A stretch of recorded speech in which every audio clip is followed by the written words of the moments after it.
Le thème des enjeux de l'évangélisation. Alors, c'est l'équipe du CAPER qui a bâti pour vous ce programme. Et à un moment donné, dans ce mardi après-midi, on s'est dit, tiens, voilà, les enjeux de l'évangélisation, ça résonne avec Terre d'Espérance, ça serait un bon sujet pour l'après-midi. Voilà, en réfléchissant pour ce sujet, voilà, tu peux passer Guy à la suivante, je fais un petit signe pour les autres diapos. Quand on regarde la couverture du document Episcopat, vous avez compris que c'est un document de référence, pas simplement pour le CAPER, mais pour le Padouen rural. Arnaud y a souvent fait référence aussi. C'est tout ce qui s'est passé à Terre d'Espérance en conférence, table ronde. Vous avez le contenu, vous avez le résumé. Bref, c'est quand même des paroles qui restent pour nous comme une source vers laquelle on doit sans cesse se replonger. Et là, quand on regarde sur le bas de la couverture, on voit qu'il est écrit les enjeux de l'Église dans le rural. Alors, donc le thème est un peu facilité quand même, puisque l'essentiel de ce que je vais vous dire au début, vous l'avez ici dans ce document épiscopat. Alors, ce n'est pas réservé qu'aux évêques, parce qu'il y a écrit document épiscopat, mais c'est pour toute l'Église. Alors, on vous fera savoir un peu comment le commander pour le recevoir chez vous. C'est vraiment un document à avoir sous la main. Alors, la première question que je me suis posée, c'est autour du mot de enjeu. Pour moi, ce n'est pas un mot qui est très familier, je vous le confesse spontanément. Alors, je me suis dit, tiens, il faudrait que je commence par éclaircir un peu qu'est-ce qu'il y a là derrière. Alors, désolé si c'est un peu superflu pour vous, mais j'ai appris en regardant de près que l'enjeu, c'est ce que l'on peut gagner ou perdre en entreprenant quelque chose. Et c'est donc ce qui est en jeu ou ce qui est misé. Et quand on parle d'enjeu, ça veut bien dire qu'il y a quelque chose d'important qui se joue. Il n'y a pas un jeu pour n'importe quoi, hein. Et tout enjeu est donc celui d'une action. On va entreprendre quelque chose, il y a quelque chose à gagner, c'est sûr, mais on peut perdre aussi. C'est un peu comme au foot, hein. On fait la passe et on joue le match, mais voilà. Il se passe quelque chose, mais au final, on espère bien que le résultat sera récompensé de tout l'effort. Et donc, l'enjeu, c'est comme une motivation pour atteindre un objectif ou des objectifs qu'on s'est fixés. Et comme on l'a dit, on peut gagner ce qui est en jeu, comme on peut aussi le perdre. Alors, on peut apprendre aussi en regardant autour de ce mot enjeu, ce qui contient qu'il faut pas trop, il faut éviter de confondre objectif et enjeu. L'objectif, on se le dit souvent, quand on a envie d'atteindre quelque chose, on se dit, tiens, ben voilà, il faudrait peut-être que le mois prochain, on arrive à faire ceci, ou d'ici le mois prochain, on va essayer de mettre en place une équipe pour la comptabilité de la paroisse, par exemple. Voilà. On se donne un objectif et on atteint quelque chose de concret. Ou on l'a réalisé, ou on ne l'a pas réalisé. L'enjeu, c'est différent, c'est les raisons pour lesquelles on s'efforce d'atteindre cet objectif. Alors, si on pense que la paroisse va s'en porter mieux pour la mission, on se dit, ben, il vaudrait mieux pour nous qu'on ait vraiment cette équipe qui soit mise en place. L'enjeu, c'est que ben, notre mission va pouvoir se déployer, on va pouvoir mieux contrôler nos moyens, savoir où on en est et vivre la mission plus à fond. Donc, l'enjeu est quelque chose qu'on peut donc aussi perdre si on n'atteint pas l'objectif. Et si on ne veut pas perdre ce qui est en jeu, ben, il faut atteindre des objectifs. Voilà, donc ça rejoint un peu l'idée du combat tout à l'heure. Ouais, il y a un combat, on ne sait pas trop ce qui va se passer, comment ça va se finir l'histoire, hein, c'est comme le match. Alors, ben, tout nous est servi sur un plateau dans Terre d'Espérance, le document Episcopat, puisque Arnaud nous parlait des 6 tables rondes qui sont reprises en détail avec les interventions des différents intervenants.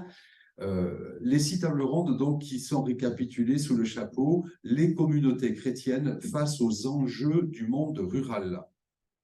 Alors, c'est-à-dire c'est aussi bien le monde rural qui a ses propres enjeux parce qu'il veut vivre, et tous les acteurs sont bienvenus pour que la vie gagne, que les communautés chrétiennes qui sont précisément insérées, incarnées dans ce monde-là, et qui participent à cet élan pour vivre.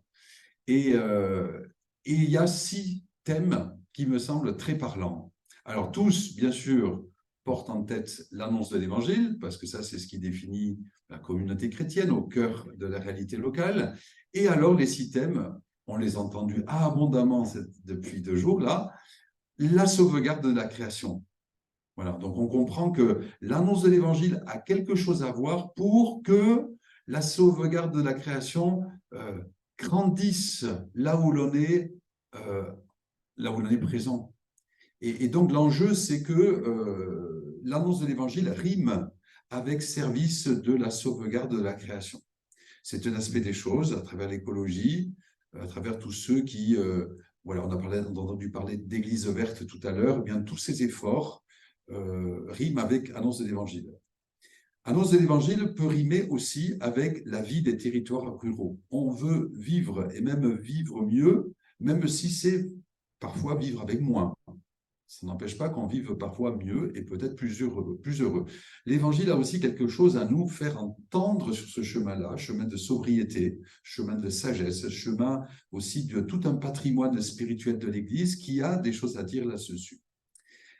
Le troisième des tables rondes, annonce de l'Évangile et dynamisme des communautés chrétiennes. Alors là, pour le coup, on est directement impliqué dans le sens où pour que les communautés chrétiennes vivent, il faut vraiment que l'annonce de l'Évangile soit au menu de chaque jour, si possible, de chaque semaine, enfin, au menu permanent de la vie de la communauté.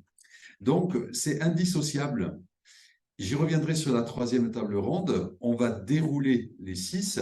Annonce de l'Évangile et ressourcement spirituel. Des fois qu'on l'oublierait, on sait bien que l'activisme essouffle, la pression, le burn-out peut guetter tout un chacun. Si on veut aller loin, il vaut mieux savoir se ressourcer. Il y a un enjeu, il y a quelque chose à gagner dans ce ressourcement spirituel. Ce n'est pas du temps perdu, c'est du temps gagné parce qu'on ira certainement plus loin. Et pas que pour les chrétiens. Ça veut dire qu'il y a peut-être un lieu repérable dans la vie communautaire des chrétiens qui est perçu comme un lieu où il fait bon respirer pour simplement avoir du souffle et mener le combat là où là sur le terrain, dans sa famille, dans son boulot, dans ses bénévolats, etc. Annonce de l'Évangile et défis agricoles. Ben oui, nos paroissiens des milieux ruraux sont des agriculteurs aussi. Ils sont partenaires de véritables combats pour relever des défis dans le monde de l'agriculture qui connaît des changements rapides et des contraintes assez énormes. Et Arnaud le rappelait aussi, souvent les décisions, elles ne sont pas prises localement, elles sont prises de loin et ça vous arrive comme ça dessus. Donc il y a de véritables défis et comment l'annonce de l'Évangile peut rejoindre ce terrain-là et aussi amener, accompagner vers plus de vie, vers une croissance. Et enfin, le 6e thème, annonce de l'Évangile et périphérie spirituelle. La spiritualité n'est plus une affaire simplement de religion. Aujourd'hui, il y a des spiritualités sans Dieu. Dans tout ce monde-là, ce foisonnement et ces recherches, quelle est la place que la communauté chrétienne tient au sens d'un message à faire entendre à ceux qui cherchent? Alors, c'était un peu un rapide survol de ces tables rondes et je vais simplement, pour continuer, non pas traiter tous ces enjeux, puisque vous l'avez compris, c'est déjà bien traité dans ce document pour les 6 tables rondes. Sur la troisième table ronde, celle donc de l'annonce de l'Évangile et du dynamisme des communautés chrétiennes, l'auteur de l'article, je cite le document, écrit en tête du petit paragraphe explicatif, rappelle simplement que la finalité de l'Église, sa raison d'être, c'est d'annoncer l'Évangile. L'Église existe pour évangéliser. C'est déjà ce que Paul VI écrivait dans Evangelii Nuntiandi. Proposez donc à tous la rencontre avec le Christ qui nous révèle l'amour du Père. C'est un message général, un message permanent depuis les commencements et ça continuera jusqu'à la fin des temps. L'Église, elle évangélise, elle annonce, elle propose. Et tout cela, donc, parce que c'est notre époque, au milieu des changements, au milieu de ces mutations du monde rural, on en a déjà abondamment parlé et encore, on n'a pas épuisé le sujet, c'est clair, hein, mais c'est au milieu de tous ces changements qui bousculent eh bien, que l'annonce de l'Évangile est à vivre.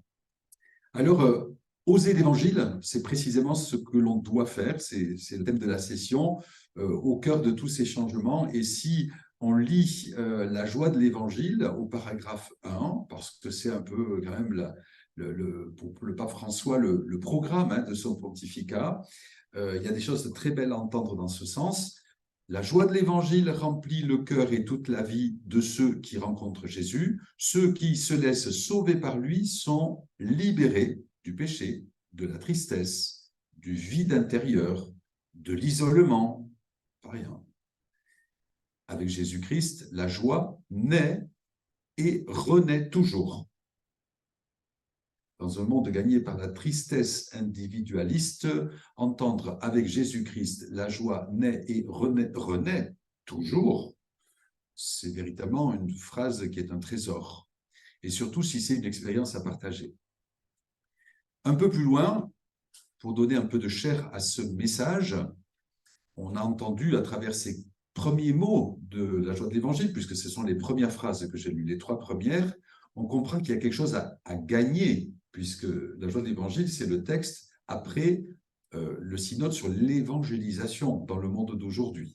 Donc, ce n'est pas abstrait, ce n'est pas simplement une idée qu'on va transmettre, mais il y a un message concret d'une joie qui remplit le cœur et toute la vie, les relations, tous les engagements qui sont les nôtres, qui sont ceux des disciples du Christ qui veulent s'engager. S'engager dans quel sens? Parce qu'on l'a bien compris, les transformations que subit, pourrait-on dire, le monde rural, mais aussi que le monde rural est amené à mettre en œuvre de manière positive, notre communauté chrétienne subit aussi certains changements qu'elle n'a pas souhaités, qu'elle n'a pas voulu. On devient moins nombreux, on devient peut-être plus âgé, on devient peut-être plus fragile. On ne l'a pas voulu, mais on subit ça. Et à la fois, il y a un appel à transformer positivement, activement, à agir de l'intérieur. Parce que l'Église en sortie, qui est un peu la vision que nous propose le pape François, l'Église en sortie, on voit bien qu'elle va advenir, elle va se rendre plus visible, elle va avoir une réalité dès lors que les acteurs que nous sommes sur le terrain, au cœur de la ruralité, va effectivement trouver ses chemins de sortie. Simplement pour 2 éclairages de la joie de l'Évangile, numéro 24, l'Église en sortie est la communauté des disciples missionnaires qui prennent l'initiative, qui s'impliquent, qui accompagnent, qui fructifient et qui fêtent. Ce n'est pas nouveau. Des disciples missionnaires, il y en avait depuis le début avec Jésus et ça n'a jamais cessé au cours de l'histoire. Aujourd'hui, on attire certainement notre attention sur comment vis-tu en disciple, comment vis-tu en missionnaire. Vivre en disciple, dans le monde d'aujourd'hui, c'est vraiment un art. On a parlé tout à l'heure, écouter la parole, la mettre en pratique. Le monde a changé. Mettre la parole aujourd'hui, dans le monde d'aujourd'hui en pratique, on a besoin de s'entraider et de nous aider les uns les autres. L'Église en sortie encore juste au numéro 27, j'espère que toutes les communautés feront en sorte de mettre en œuvre les moyens nécessaires pour avancer sur le chemin d'une conversion pastorale et missionnaire qui ne peut laisser les choses comme elles sont. Ce n'est pas d'une simple administration dont nous avons besoin, constituons-nous dans toutes les régions de la terre en un état permanent de mission. Alors, conversion pastorale et missionnaire, on voit bien le chantier que ça veut dire d'orienter les efforts de la communauté. Et ça a été dit tout à l'heure, on ne peut pas non plus tout faire, on ne peut pas aller vers toutes les périphéries, il va falloir faire peut-être des choix, mais garder de l'énergie pour changer de l'intérieur ce qui a besoin de l'être et devenir davantage en sortie. Oser l'évangile, oser annoncer l'évangile. Pour donner un dernier écho sur cet aspect d'oser l'évangile, selon la joie de l'évangile, le pape François a voulu, pour cette année 2023, peut-être repréciser certains points de ce qu'il avait écrit il y a 10 ans, 2013, en prenant une série de catéchèses tous les mercredis depuis la mi-janvier, sauf quand il est absent, il y a une catéchèse sur l'évangélisation. Alors, c'est donc l'audience générale qui porte sur le zèle apostolique, la passion pour l'évangélisation. Et c'est beau parce que dans le texte qu'on va lire là tout à l'heure, qui est dans votre livret, dans votre carnet du participant, si vous le prenez, il est à la page 14. Page 14. Alors, c'est la toute première de cette série. On peut retrouver ça sur Internet.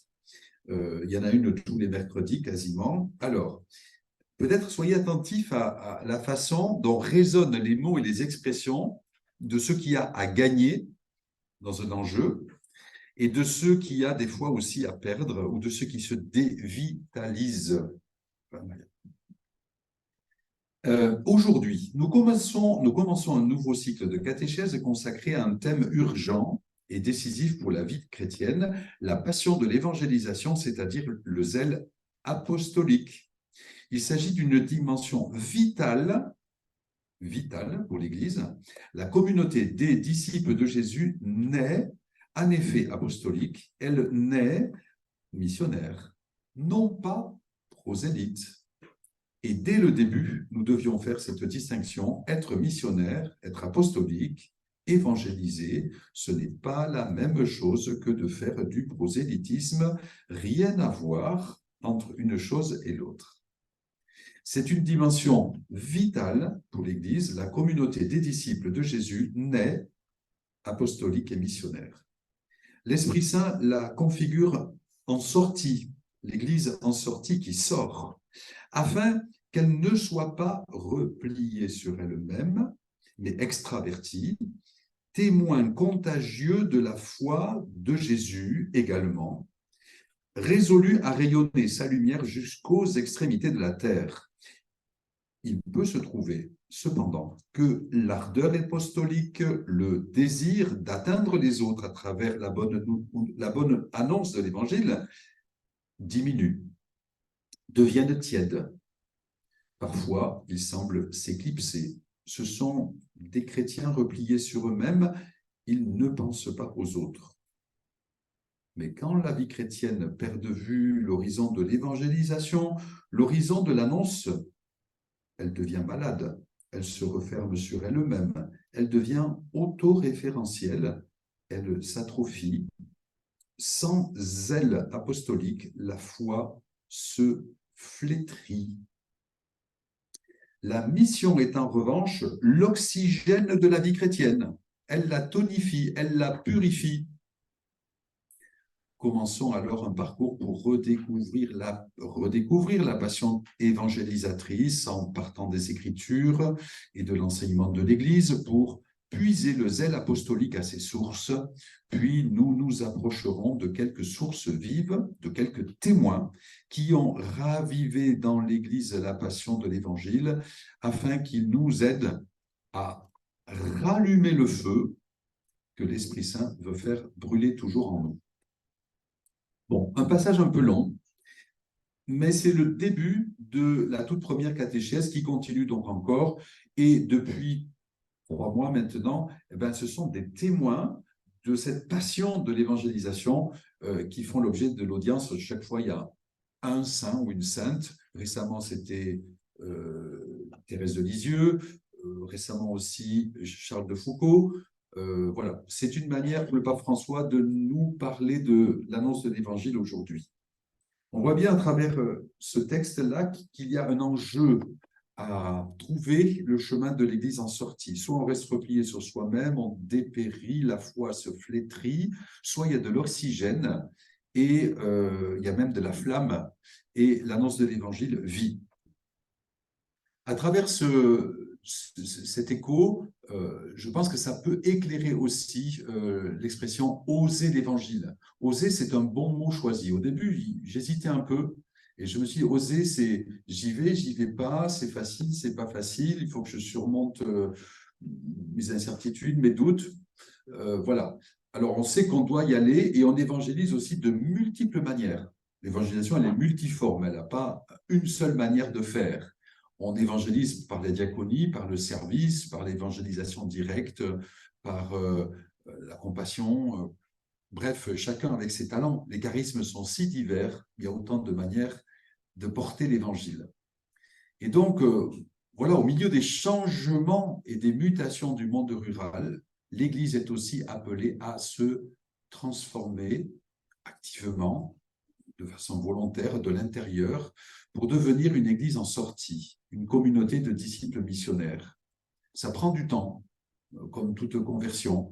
Mais voilà, la joie d'évangile, c'est déjà il y a 10 ans, la nouvelle évangélisation, on entend parler depuis un moment déjà, tout cela prend du temps.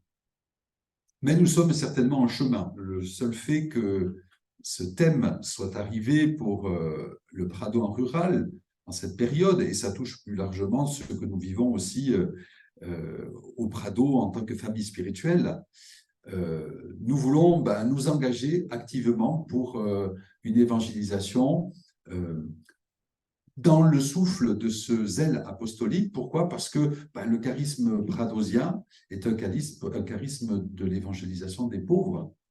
Donc, les pauvres ont droit à l'évangile. Et nous avons le devoir, comme les générations passées qui nous ont montré le chemin, de relever le défi pour aujourd'hui. Et cela dans la diversité aussi des branches. Alors, quand je dis cela pour les pradosiens, pour ceux qui ne sont pas du Prado et qui sont parmi nous, c'est bien que c'est l'enjeu aussi pour toute l'Église. Hein. On est tous, chacun met sa spiritualité sur ses chemins à trouver.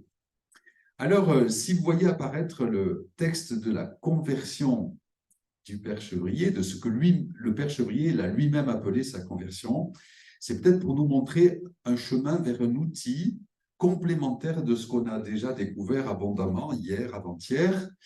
On va réentendre ce que le Père Chevrier a dit de ce qui s'est passé à un moment donné dans sa vie.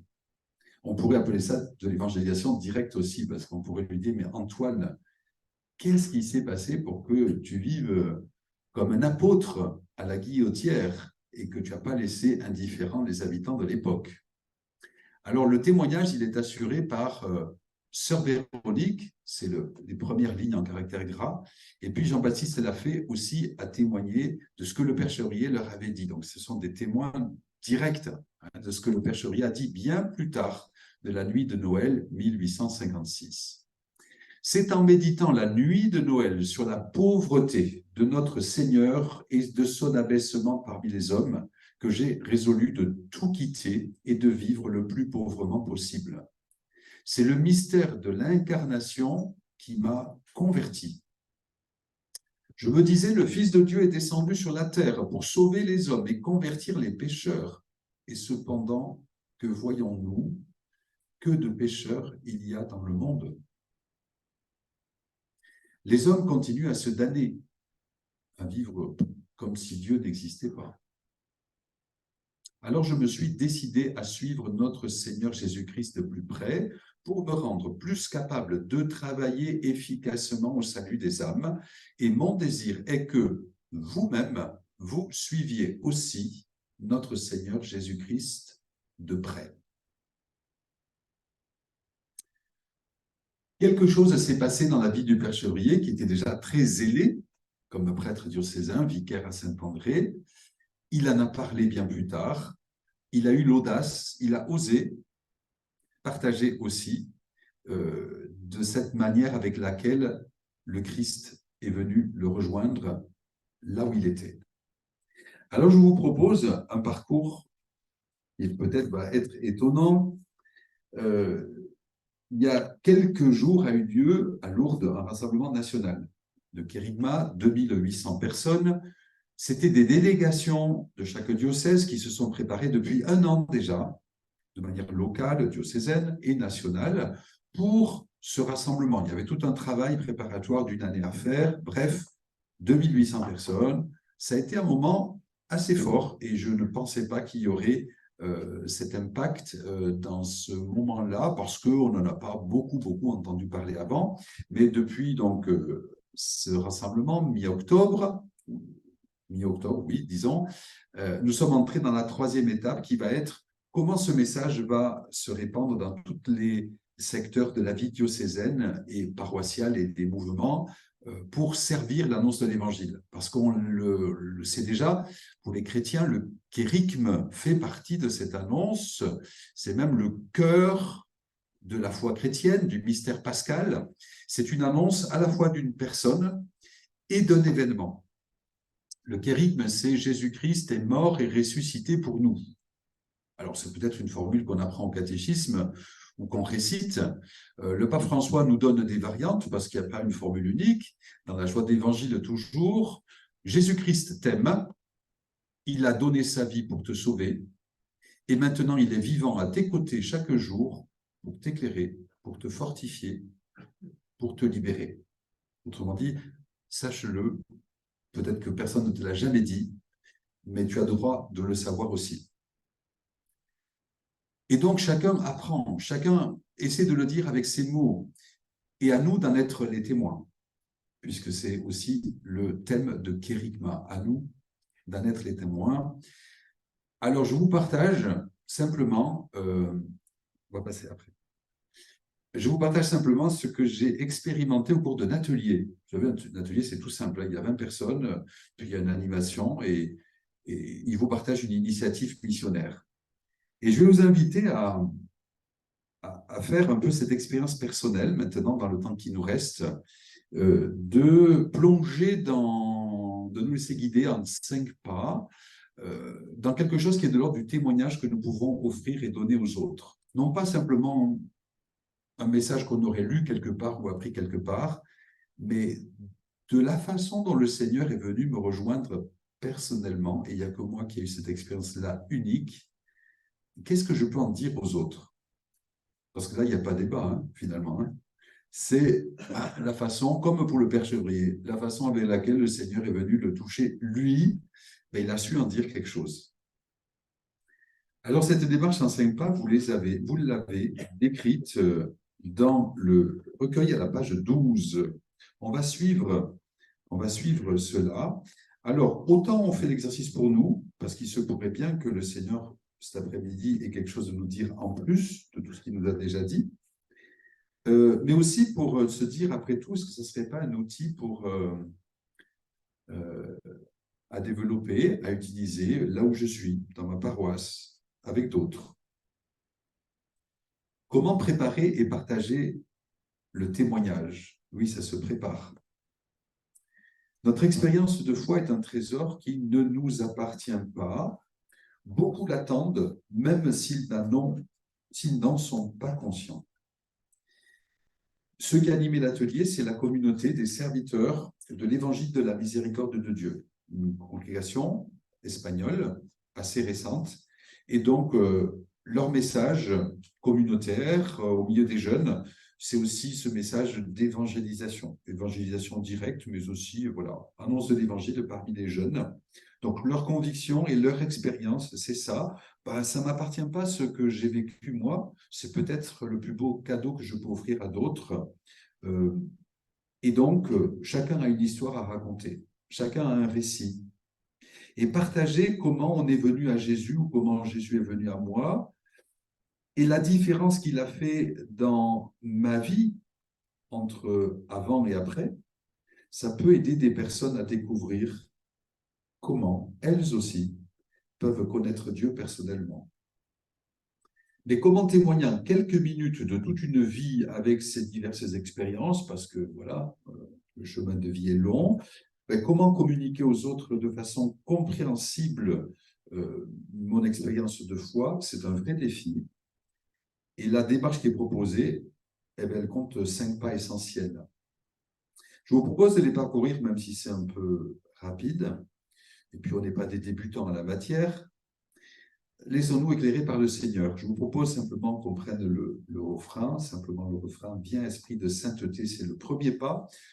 On se place sous le regard du Seigneur, il ne s'agit pas de remuer des idées dans sa tête, mais on demande à Dieu qu'il nous guide par son esprit pendant cette démarche et qui nous donne la sagesse de trouver les mots qui se mettent en forme pour tracer un récit, une histoire.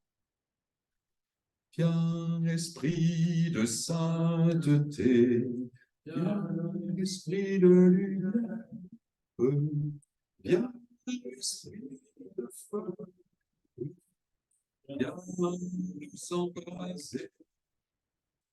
Viens, esprit du Père, sois la lumière, fais jaillir des cieux ta splendeur de gloire.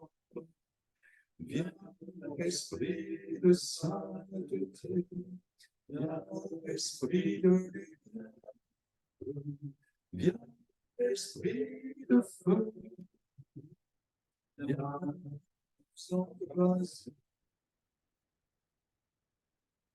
Oui, Seigneur, viens Esprit de lumière, viens nous éclairer, viens nous embraser. Le deuxième pas, c'est de me dire quelle a été l'expérience la plus forte où j'ai senti la présence de Dieu dans ma vie, où j'ai senti son amour, où j'ai senti son appel. Et donc, il y a peut-être plusieurs moments, mais il s'agira donc de choisir une expérience où j'ai perçu cette présence, cet amour, cet appel de Dieu. Et j'essaie de mettre des mots là-dessus, des mots qui pourront peut-être être utiles à d'autres, pour qu'eux aussi puissent renouer ou découvrir une relation avec Dieu.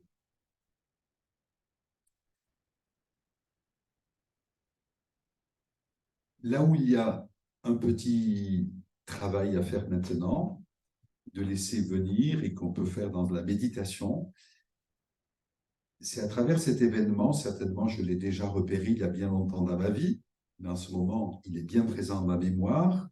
Si j'avais un seul mot à associer à l'expérience que j'ai vécue, soit avec Dieu le Père ou l'Esprit Saint ou Jésus-Christ, s'il y avait un seul mot que j'associerais à Jésus, à Dieu, comment s'est-il révélé à moi?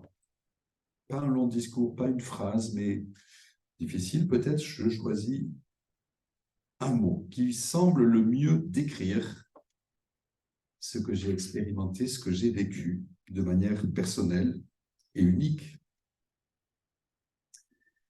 On va se laisser un petit temps de silence pour cela. Et j'ose, le mot est permis dans ce temps précis, puisqu'il est dans le thème, j'ose vous inviter, ce n'est pas obligatoire, à le partager à quelqu'un d'autre. Alors, si ce n'est pas le voisin, la voisine, à table, en toute liberté, on peut la partager avec qui on veut. Voilà, ça serait l'occasion de se dire, ben voilà, sans dire plus que, voilà, pour moi, Dieu, avec ce mot-là, voilà, c'est ça. Sans décrire, sans commenter, sans aller plus loin.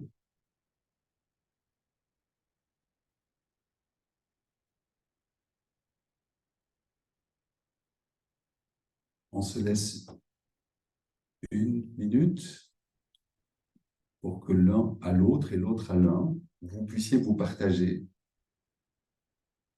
cette petite lumière. À vous la parole.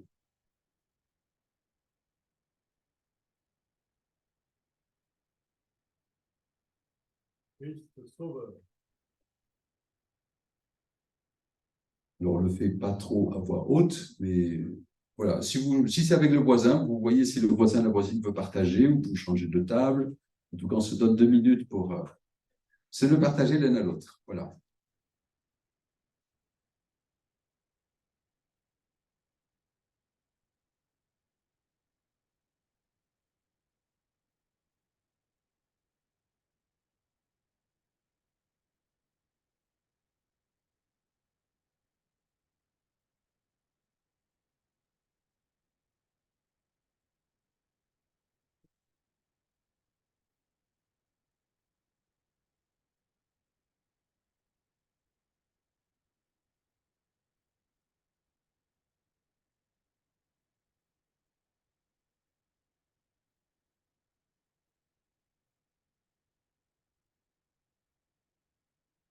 Voilà, donc c'est forcément partage bref, parce qu'il n'y a pas de grands discours ou commentaires à faire. Euh, dans ces 2 mots, 3 mots, 4 mots, qui sont le condensé, le concentré de ce que vous seul connaissez, de ce qui s'est passé dans votre vie, ben, nous avons fait travailler la mémoire. J'en suis au 3e pas. Et cette expérience choisie que j'ai en tête et dans mon cœur, qui m'appartient, c'est mon chemin de vie, qui dit comment Dieu s'est manifesté à moi, comment il a touché mon cœur. Alors, j'en ai entendu Dieu sauveur, peut-être Dieu miséricorde, Dieu ma joie, Dieu... Bref, ça peut se décliner à l'infini. Le Seigneur, avec sa manière personnelle, s'est fait connaître à moi avec une approche particulière. Pour le Père Chevrier, c'est clair qu'il y a quelque chose de l'abaissement du Christ. Le Christ qui s'abaisse, qui vient à nous, qui est venu habiter parmi nous, est pauvre. Il a pris le chemin de la pauvreté. Ça, c'est le Père Chevrier. Et il nous l'a partagé. On va aller un petit peu plus loin et peut-être qu'il y aura quelques lumières. On va s'enrichir de ce que le Seigneur voudra nous faire comme cadeau à travers les 3 points de ce 3e pas. Là, c'est de manière personnelle. On pourra écrire sur sa feuille des choses qu'on a certainement déjà mis par écrit, qu'on a déjà relues. On peut expliquer son chemin de foi avant l'expérience, en quelques mots. Alors, comment c'était avant ce moment précis, cette période de ma vie? Est-ce que j'avais la foi? Et si oui, en quoi consistait-elle? Quels étaient mes comportements, mes besoins, mes problèmes? Ou alors autour de quoi tournait ma vie? Qu'est-ce qui était important pour moi? C'était à un moment donné une réalité de ma vie.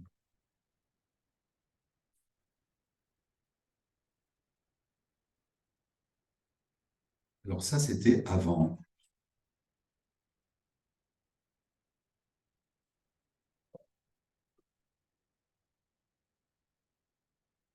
Et puis, il y a ce moment précis où j'étais touché par le Seigneur au cours d'une rencontre, d'une lecture, d'un événement, une période de ma vie. Quel était mon état d'esprit à ce moment-là? Est-ce que ça rimait avec tristesse, avec joie? Il y avait peut-être des circonstances particulières ou des problèmes très spécifiques à ce moment-là. Quel a été le point tournant pour moi? Qu'est-ce qui a été bonne nouvelle pour moi? Ou qui a été bonne nouvelle? Qui a été peut-être aidant? Quel aspect de la foi m'a le plus rejoint à ce moment-là? Ou quel trait de l'amour de Dieu m'a touché? Là, il y a une histoire personnelle que je suis seul à connaître.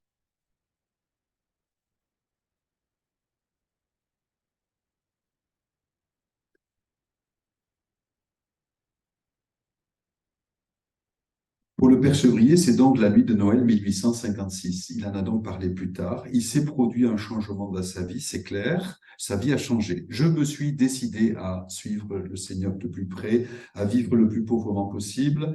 Il y a eu une sorte de lien de cause à effet avec une décision. Et moi, qu'est-ce qui m'est arrivé dans ce moment de cette rencontre? Paix, joie, rien de spécial? Est-ce qu'il y a eu des changements dans ma vie, dans mes actions? Peut-être je fais un lien aussi, comment cette expérience de foi influence-t-elle ma vie actuelle? Pour le Père Chevrier, par exemple, ça a été un témoignage qu'il a donné alors qu'il était au Prado, c'est-à-dire 4 années après la nuit de Noël. Il a déclaré: le Prado est né à Saint-André. Un raccourci étonnant qui fait le lien entre la salle de bal, très improbable, au moment de la nuit de Noël, évidemment, il ne pouvait pas savoir quel chemin se passerait par là. Salle de bal transformée en accueil pour les jeunes à la rue et en chapelle, donc aussi. Et puis, cette nuit de Noël-là, quel lien? Lui, il voit un lien. Moi aussi, je vois un lien dans ces changements qui sont exprimés dans ma vie, dans mes actions. Comment cette expérience de foi influence-t-elle donc ma vie actuelle? Et maintenant, qui est le Seigneur pour moi? J'ai appris à mieux le connaître. Pour le Père Chevrier, c'était une priorité. Connaître Jésus-Christ, c'est tout. Certainement, en faisant ce moment de mémoire, en laissant résonner ces questions, on revisite ce que chacun a bien travaillé dans sa vie. Souvent, c'est un peu le chemin vocationnel quand même. Et le 4e pas, c'est justement ce pas où il faut oser peut-être aller plus loin. Rédiger un témoignage. Il se peut que ce soit la plus belle parole qu'on puisse offrir à quelqu'un qui n'a aucune idée de qui est Dieu, ni même qu'il est si proche de nous que ça. que d'arriver à offrir quelques mots simples qui s'appellent témoignages et qui sont certainement une manière de dire le kérigme de la façon la plus authentique qui soit, parce que ça correspond à la façon dont le Seigneur m'en a fait le cadeau. C'est pas un kérigme inventé, c'est le Seigneur qui a choisi de me rejoindre d'une manière tout à fait originale, particulière, singulière, unique. Et de ça, ben, personne ne pourra me contredire ou me mettre en débat parce que ben, il n'y a que moi qui le sais. Alors, les quelques conseils qui sont donnés, il faut les prendre simplement. On peut les entendre comme ça parce que dès lors qu'il s'agit d'écrire, certains ont de la facilité, pour d'autres c'est plus compliqué peut-être. Quelques conseils. Voilà. Soyez positif depuis le commencement et jusqu'à la fin. Soyez précis, soyez réaliste. Ne laissez pas supposer que Jésus-Christ enlève tous les problèmes de la vie, mais dites plutôt comment il vous accompagne, même pendant les temps difficiles. Vous pouvez utiliser un ou deux versets bibliques s'ils ont un rapport direct avec vos expériences. Écrivez une conclusion qui mettra un point final à votre récit et qui rendra votre témoignage complet. À travers ces petits conseils, moi j'entends ces consacrés qui disent ben, nous, le témoignage, on le donne tous les jours, hein, au milieu des gens. C'est leur façon d'annoncer l'évangile. Et que ben, des fois, on n'est pas très adroit, on est maladroit. On se rend compte qu'on n'a pas bien fait les choses, on aurait pu mieux les réaliser. Et donc, des petits conseils, c'est pour dire, ben voilà, moi je me suis planté quelques fois, du coup, je vous donne un bon conseil. Donc, apprendre ou à laisser, peu importe, mais comme c'est rédigé, même si c'est très bref, c'est pas sur le mode de l'impératif, c'est sur le mode de la fraternité, en disant, voilà, nous on y est tous les jours et on réussit pas toujours comme on voudrait. Alors, certaines choses, oui, à éviter, simplement pour ne pas porter atteinte au message essentiel. On n'a pas besoin de dévoiler sa vie intime. En quelques mots simples, on peut dire des choses personnelles sans aller dans l'intime. Oui, critiquer une église de manière large ou un organisme ou une personne quelconque, ça n'amène généralement rien au témoignage. Donc, au contraire, ça risque de porter atteinte au cœur du cœur. Le jargon chrétien, il vaut mieux le laisser aussi de côté. On se rend compte très vite quand on va rencontrer des gens dans la rue. Il faut être simple, compréhensible, ou alors il faut expliquer les termes sauver, conviction, né de nouveau, le péché ou repentir. C'est généralement pas compris par la plupart des gens. Une fois qu'on a fait cela, et vous l'avez certainement déjà réalisé dans votre vie, il y a un pas qui est compliqué à faire souvent. Alors, je le découvre aussi au parcours Cléophas, formation de disciples missionnaires, et ça va être notre prochaine session à la Guillotière à la mi-décembre. Ça va être d'aller dans la rue pour rencontrer les gens et donner son témoignage. Alors, peut-être pas à chaque rencontre, peut-être ça s'y prête pas, mais aller vers les gens, aller vers les autres, et puis essayer de voir comme la période de Noël approche, c'est un peu la raison d'être de ce choix de date, s'intéresser comment est-ce que les gens vivent Noël. Alors, une personne sur deux est musulmane, dans ceux qu'on rencontre sur la Guillotière, et souvent, alors eux sont intéressés par les questions religieuses. Il n'y a pas de problème. C'est plutôt les Occidentaux qui n'ont pas d'attache religieuse particulière, qui en général fuient un peu la discussion. Mais bon, tout le monde a sa manière de vivre Noël. Donc, vous voyez, la porte d'entrée est plutôt soft.